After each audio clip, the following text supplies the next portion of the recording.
12/7/41. Many of you haven't heard the news yesterday, but yesterday I found this topic that says Halo 2, Xbox Live, and you on PUBG.net.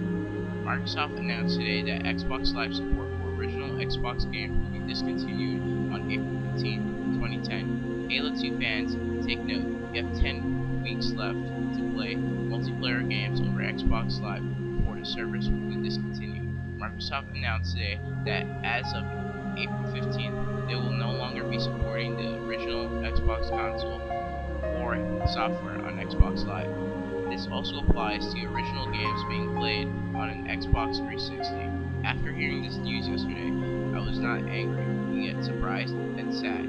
I know the gaming industry will move on, but many of the Halo fans remember as Halo 2 as one of the best Xbox Live original games and best Xbox original games on the console.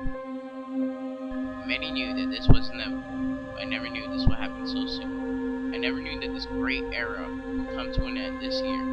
All we Halo fans could do is just pop that Halo 2 in that drive and just play until April 15th.